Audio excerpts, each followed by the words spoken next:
मैं Rajesh Jaiswal NDDY second year का छात्र हूँ। आप सभी भाई बहनों, प्यारे मित्रगणों एवं गुरुजनों को जय भगवान। अपनी बात शुरू करता हूँ प्रश्नोत्तर से। निम्न पर टिप्पणी लिखें। पहला है टॉनिक एनीमा, दूसरा है उषापान, तीसरा है रेडी स्नान, चौथा है घर्षण स्नान। इस पर टिप्पणी लिखना है।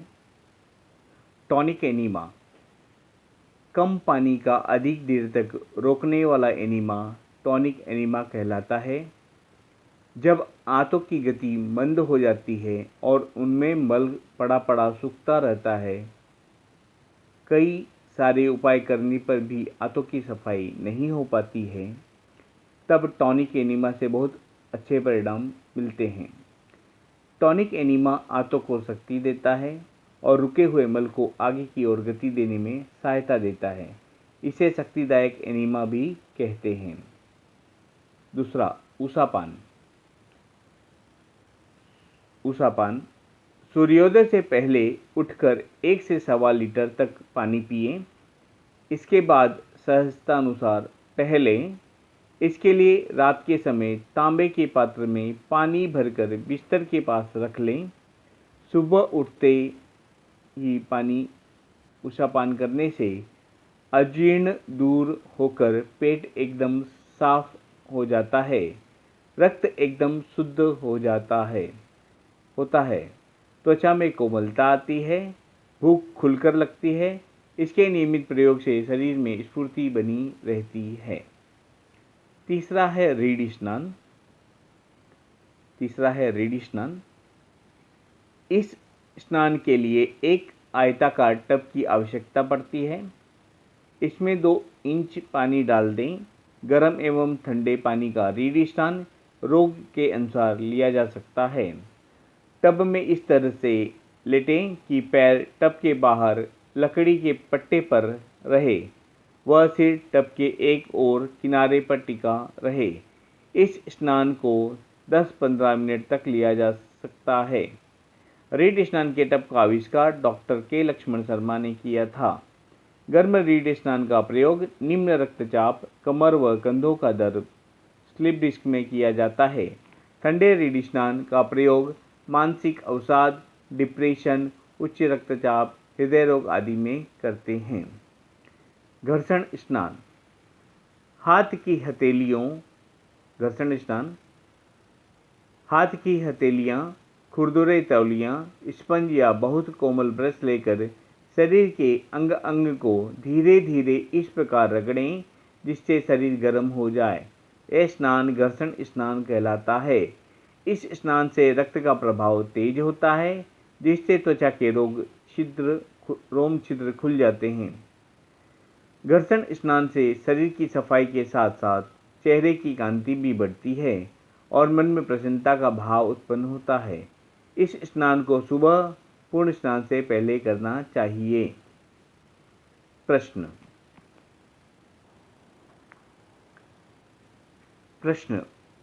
प्राकृतिक चिकित्सा की दृष्टि में रोग क्या है? इस पद्धति में रोग निदान की आवश्यकता क्यों नहीं होती है? प्राकृतिक चिकित्सा की दृष्टि में रोग क्या है? इस पद्धति में रोग निदान की आवश्यकता क्यों नहीं होती है? उत्तर। विजातीय द्रव्य का शरीर से बाहर निकलना ही रोग है। जब विजातीय द्रव्य शरीर में एकत्रित हो जाता है तो रोग का कारण बनता है। और विजातीय द्रव्य के वे अवशिष्ट पदार्थ हैं जिनकी शरीर को आवश्यकता नहीं होती है। प्राकृतिक चिकित्सा की मान्यता है कि पेड़ों की गर्मी ही समस्त रोगों का कारण है। पेड़ों की गर्मी से तात्पर्य कब्ज से है। यदि आपके पेट में कब्ज है तब शरीर में अनेकों बीमारियां आ सकती हैं। अतः यदि आप किसी भी रोग से छुटकारा पाना चाहते हैं तो सबसे पहले कब्ज को दूर करना होगा।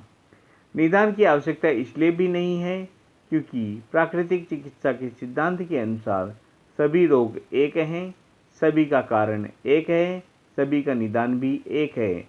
अतः शरीर की मल निष्कासन की क्रिया तेज करके शरीर का शोधन कर लेना चाहिए। इससे सभी रोग स्वतः ही ठीक हो जाएंगे। प्रश्न, प्राकृतिक चिकित्सा केवल चिकित्सा पद्धति नहीं, जीवन जीने की कला है। प्रश्न, प्राकृतिक चिकित्सा केवल चिकित्सा पद्धति नहीं, जीवन जीने की कला है। इस कथन को स्पष्ट करें। उत्तर, प्राकृतिक चिकित्सा का अर्थ है मिट्टी, पानी, धूप, हवा, आकाश से संपर्क। प्रकृति ने स्वास्थ्य के लिए अनेकों नियम बनाए हैं। जब हम प्रकृति के नियमों को तोड़ते हैं तब अस्वस्थ होते हैं। प्राकृतिक चिकित्सा अपनाने पर हम प्रकृति के नियमों को सीखते हैं, जैसे जल्दी उठना, जल्दी सोना, प्राकृतिक आहार, विहार योग, व्यायाम आदि को दिनचर्या में शामिल करके जीवन जीने की कला को सीखा जा सकता है। जीवन की कला जिस व्यक्ति को आती है वही जीवन में आनंद एवं उल्लास को महसूस कर सकते हैं। प्रश्न, ठंडे जल के दीर्घ अवधि प्रयोग का शरीर पर क्या प्रभाव पड़ता है? ठंडे जल के दीर्घ अवधि प्रयोग का शरीर पर क्या प्रभाव पड़ता है? उत्तर, ठंडे जल का दीर्घ अवधि प्रयोग करने पर पहला, ठंडे जल का दीर्घ अवधि प्रयोग से रक्त संचार में बाधा पहुंचती है। दूसरा, लंबे समय तक प्रयोग करने से मांसपेशियों की कार्य क्षमता घटती है। तीसरा, ठंडे जल के दीर्घ अवधि प्रयोग से शारीरिक तथा मानसिक थकान महसूस होती है। चौथा, लंबे प्रयोग से शरीर का तापक्रम कम हो जाता है। पांचवा, चयापचय क्रिया मंद पड़ जाती है। प्रश्न, जल चिकित्सा के साथ लुई कुने का नाम क्यों जुड़ा है? प्रश्न, जल चिकित्सा के साथ लुई कुने का नाम क्यों जुड़ा है? उत्तर, डॉक्टर लुई कुने जर्मनी के रहने वाले थे। कुने बचपन से बहुत बीमार रहते थे। सारी चिकित्सा पद्धतियां अपनाने के बाद भी जब वे ठीक न हुए तब कुने ने जल द्वारा अपने असाध्य रोगों का इलाज शुरू किया। तब इन्हीं जल उपचारों से कुने पूर्णतः स्वस्थ हो गए और तभी जल चिकित्सा का प्रचार प्रसार करने लगे। कुने ने लिप्जिग नामक जगह पर एक स्वास्थ्य गृह भी खोला था। वहां जल द्वारा ही चिकित्सा दी जाती थी। इनकी एक पुस्तक विश्व प्रसिद्ध हुई जिसका नाम था the new science of healing.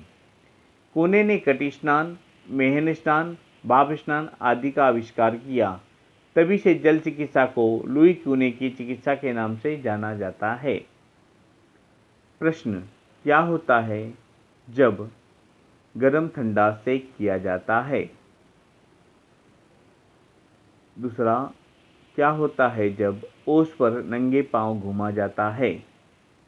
तीसरा, क्या होता है जब छाती की ठंडी लेप की जाती है? उत्तर,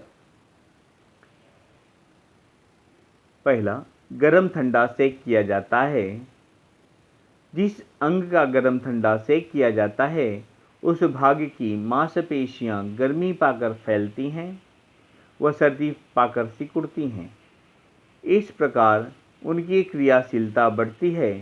किसी अंग की सूजन को समाप्त करने के लिए गरम ठंडा सेक बहुत लाभकारी है। इससे संचार ठीक रहता है।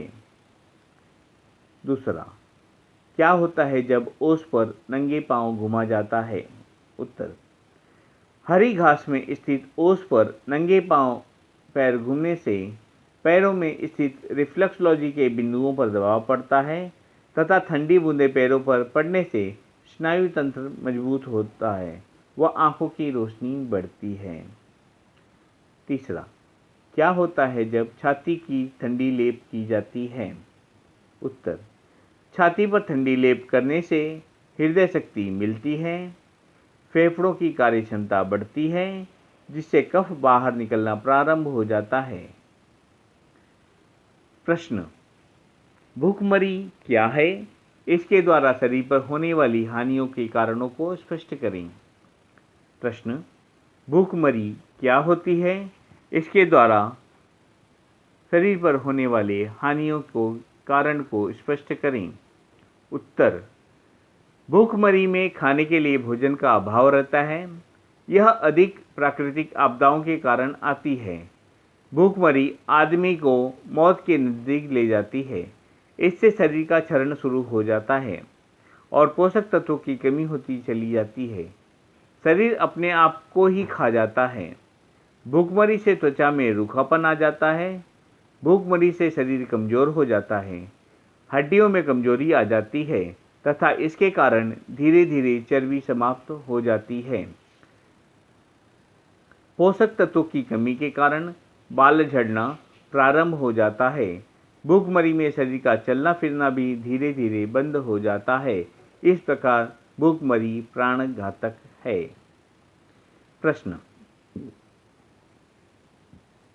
प्रश्न जीवा किस महाभूत को ग्रहण करती है तथा संबंधित महाभूतों का वर्णन करें। जीवा किस महाभूत को ग्रहण करती है तथा संबंधित महाभूतों का वर्णन करो। उत्तर, जीवा पृथ्वी तत्व महाभूत को ग्रहण करती है। जिन पंच महाभूतों से मिलकर हमारा शरीर बना है उनमें पृथ्वी तत्व या मिट्टी तत्व प्रधान है। सभी महाभूत अंत में इसी में विलीन हो जाते हैं। पृथ्वी तत्व से हमें खाद्य पदार्थ मिलते हैं जिससे शरीर को पोषण मिलता है। इस महाभूत में अनेकों औषधीय गुण हैं। हम महाभूत के प्रयोग से हमारे शरीर की समस्त गतिविधियां प्रतिपादित होती हैं। मिट्टी तत्व या पृथ्वी तत्व के प्रयोग से शरीर की विद्युत चुंबकीय शक्ति बढ़ती है। इस महाभूत में बदबू को दूर करने व गर्मी को शांत करने की अद्भुत क्षमता होती है। इस महाभूत में बदबू को दूर करने व गर्मी को शांत करने की अद्भुत क्षमता होती है। इस महाभूत में सभी प्रकार के रस पाए जाते हैं जिनसे शरीर को शक्ति मिलती है। पृथ्वी महाभूत जल को साफ करता है। इसमें विष को अवशोषित करने की बहुत क्षमता होती है। पृथ्वी तत्व में रेडियम तत्व पाया जाता है जो कैंसर जैसे रोगों से भी बचाने की क्षमता रखता है। प्रश्न, प्राकृतिक चिकित्सा पर गांधी जी के प्रयोग लिखिए। प्रश्न, प्राकृतिक चिकित्सा पर गांधी जी के प्रयोग लिखिए। उत्तर, गांधी जी मलावरोध कब्ज से पीड़ित थे। बहुत इलाज करने के बाद जब कब्ज ठीक न हुई तो गांधी जी ने मिट्टी पट्टी का पेड़ों पर प्रयोग किया और कुछ ही दिनों में कब्ज समाप्त हो गई। गांधी जी ने अपने बेटे को उच्च बुखार होने पर ठंडी चादर लपेट दी जिससे उनका बहुत तेज बुखार उतर गया और वह स्वस्थ हो गए। गांधी जी उपवास के प्रबल समर्थक थे। शारीरिक, आध्यात्मिक एवं मानसिक शांति के लिए वे समय समय पर उपवास करते रहते थे। गांधी जी ने उपवास को आरोग्य सम्राट की भी उपाधि दी है। प्रश्न, मिट्टी के पादरी कौन हैं? मिट्टी के विविध चिकित्सीय उपयोग बताएं। धरती पर सोना सोना है, स्पष्ट करें। मिट्टी के पादरी कौन हैं? मिट्टी के विविध चिकित्सीय प्रयोग बताइए। धरती पर सोना सोना है, स्पष्ट करें। उत्तर, एमैनुअल फेल्के जर्मन तथा वर्तमान समय में एडोल्फ जूस्ट को मिट्टी का पादरी कहा जाता है। मिट्टी के चिकित्सकीय प्रयोग। पेड़ों पर मिट्टी प्रयोग। मिट्टी पट्टी। पेड़ों पर मिट्टी पट्टी। रात भर भीगी हुई मिट्टी को पेड़ों पर रखने से उदर रोगों में लाभ मिलता है। तलवों पर मिट्टी लेप। तलवों में मिट्टी का लेप करने से अनिद्रा एवं मानसिक तनाव में आराम मिलता है। सर्वांग मिट्टी लेप। सारे शरीर पर गीली मिट्टी का लेप करने से त्वचा की कोमलता बढ़ती है, साथ ही चर्म रोग समाप्त होते हैं। मस्तक पर मिट्टी लेप। मस्तक पर मिट्टी लेप करने से दिमाग की थकान, सिर दर्द, माइग्रेन आदि में लाभ मिलता है। गरम मिट्टी की पट्टी। मिट्टी गर्म करके जोड़ों के दर्द में लगाने पर आराम मिलता है। धरती पर सोना सोना है, धरती पर सोने से सोने के समान ही गुण शरीर को मिलते हैं। धरती से पृथ्वी तत्व मिलता है। पृथ्वी से विद्युत चुंबकीय शक्ति प्राप्त होती है, जिससे स्नायुमंडल को शक्ति मिलती है और रक्त संचार नियमित होता है। आधुनिक जीवन में गद्दे पर सोने से रीढ़ की हड्डी को नुकसान पहुंचता है, जिससे कमर दर्द, साइटिका आदि बीमारियां पैदा होती हैं। लेकिन धरती पर सोने से रीढ़ की हड्डी सीधी रहती है और अनेक रोगों से बचाव होता है। प्रोफेसर स्टाक्लासा के अनुसार मिट्टी में एक प्रकार का रेडियम होता है, जो ग्रंथियों को प्रभावित करके स्वास्थ्य वृद्धि करता है। इससे कैंसर जैसे असाध्य रोग में भी आराम मिलता है। फादर नीप पर टिप्पणी लिखें। फादर नीप का पूरा नाम सेबेस्टियन नीप है।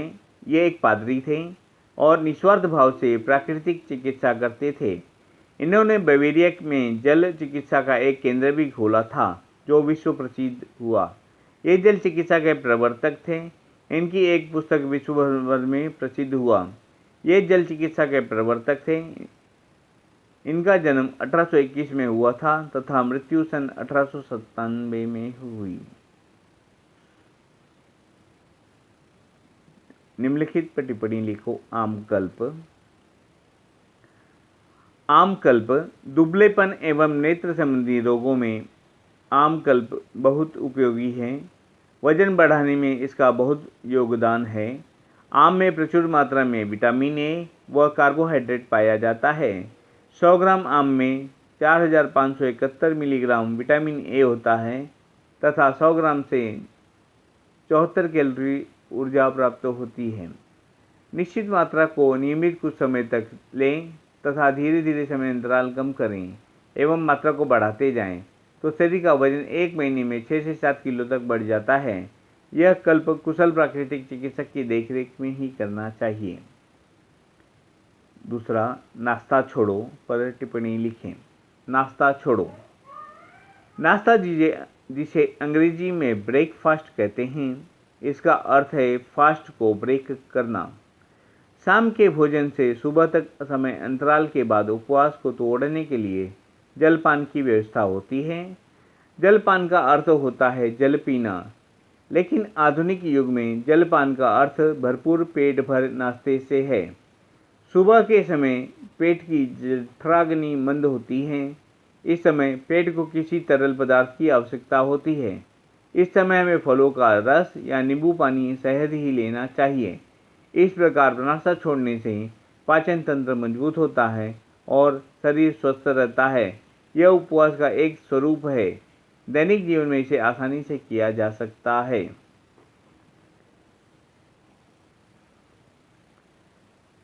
संक्षेप में उत्तर लिखें। उभाड़। उभाड़ शरीर में दबावों द्वारा दबे हुए रोगों का प्राकृतिक चिकित्सा लेते समय शरीर से बाहर निकलना उभाड़ कहलाता है। इनका शरीर से निकल जाना ही अच्छा है। उभाड़ आने पर धैर्य रखकर उनका इलाज प्राकृतिक चिकित्सा द्वारा ही करना चाहिए। दूसरा, किस व्यक्ति को उपवास चिकित्सा नहीं लेनी चाहिए? किस व्यक्ति को उपवास चिकित्सा नहीं लेनी चाहिए? उत्तर, ऐसे व्यक्ति जिनके शरीर का क्षरण चल रहा हो या दिन प्रतिदिन कम वजन होता जा रहा हो, उन्हें उपवास नहीं करना चाहिए। तीसरा, एकाहार से क्या समझते हैं? उत्तर, एकाहार का अर्थ है एक समय एक ही प्रकार का आहार का सेवन करना। एक समय के आहार में यदि पपीता लिया है तो पपीता के अतिरिक्त कुछ और नहीं लेना है। दोपहर में सब्जी ली है तो शाम को केवल दूध लें। शरीर के सामान्य रोगों को एकाहार के प्रयोग से ठीक किया जा सकता है। स्वास्थ्य के लिए उपवास पुस्तिका किसने लिखी? वर्नर मैकफेडन ने। स्वास्थ्य के लिए उपवास पुस्तिका किसने लिखी? उत्तर है वर्नर मैकफेडन। टिप्पणी लिखें।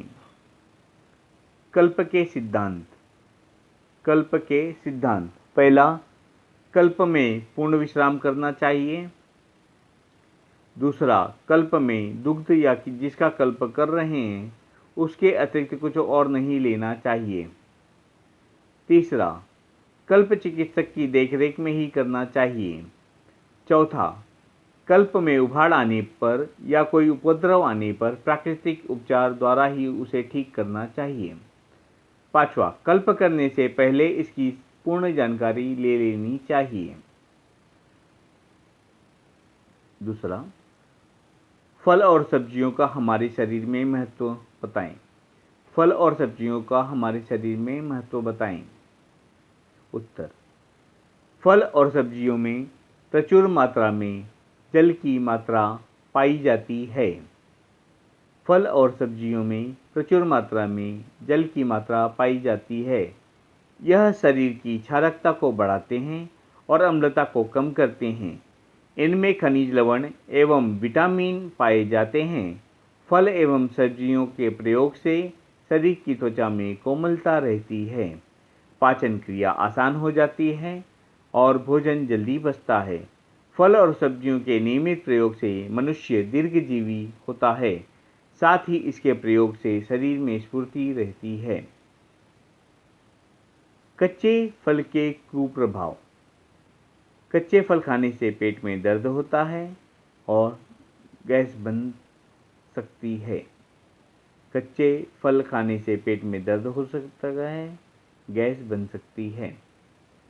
प्रश्न, अम्लीय व क्षारीय भोजन का महत्व बताइए।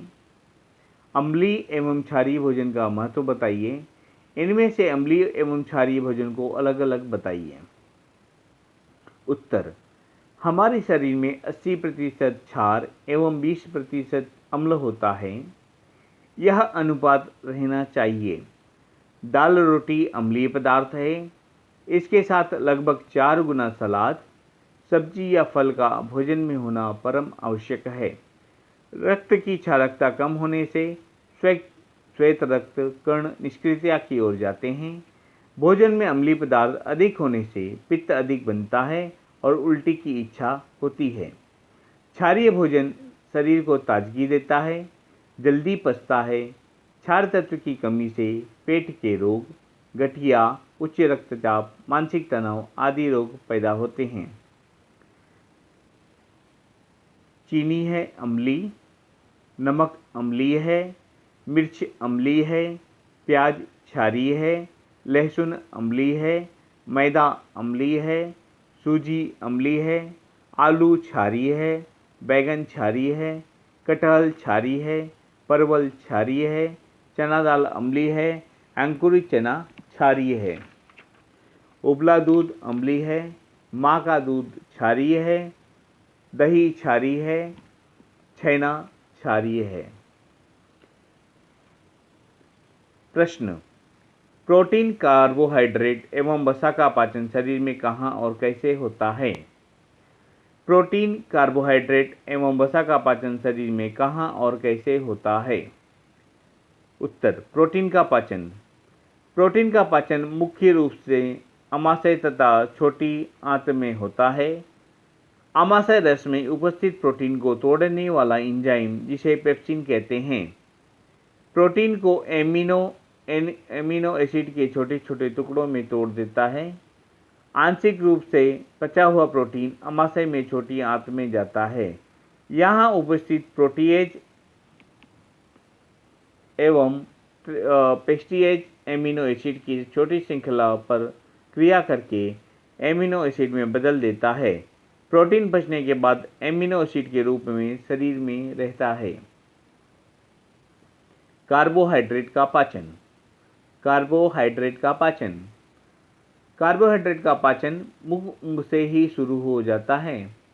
लार में एमाइलेज नामक एंजाइम इसे छोटे छोटे टुकड़ों में तोड़ देता है, लेकिन मुंह में कम समय रहने के कारण यह कार्बोहाइड्रेट या स्टार्च को पूरा तोड़ नहीं पाता।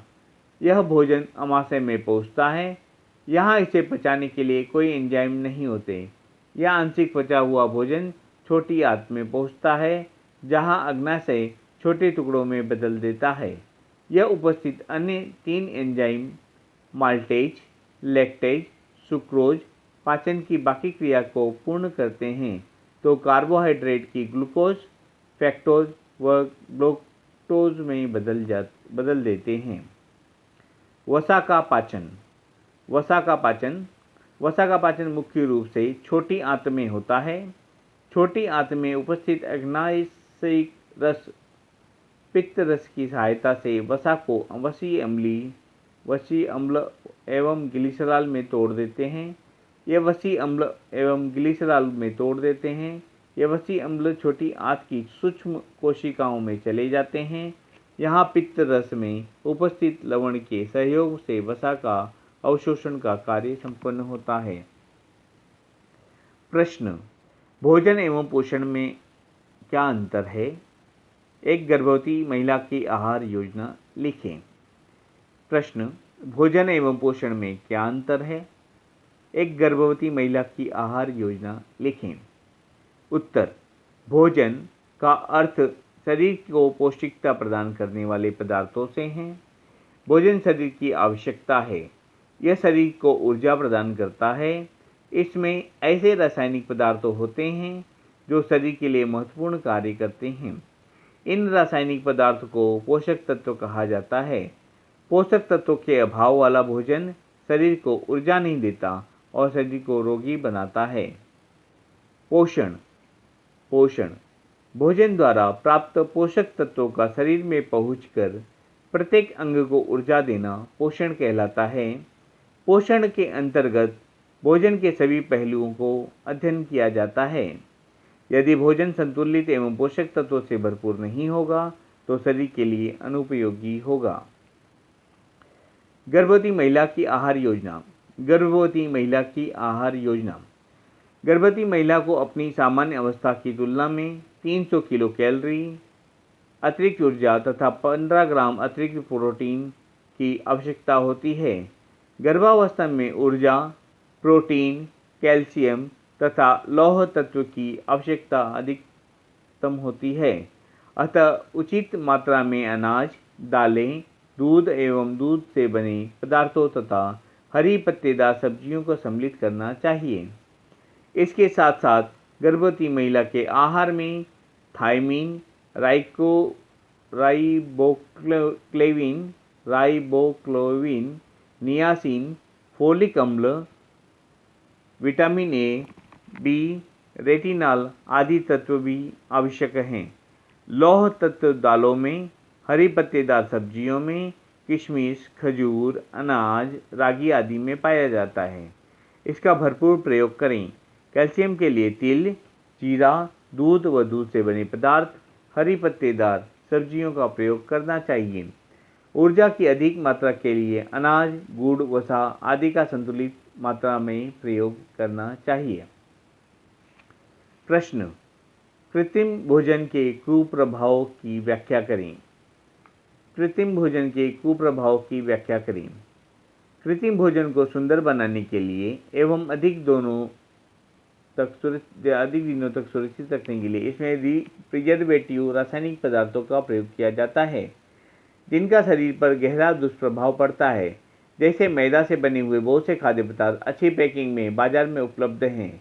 ये पेट में पहुंचकर अच्छी तरह पच नहीं पाते और अधपचे रूप में आंतों में पड़े सड़ते रहते हैं, जिससे आंतों में दुर्बलता आती है और मल निष्कासन की क्षमता कमजोर हो जाती है। कृत्रिम भोजन शरीर में बने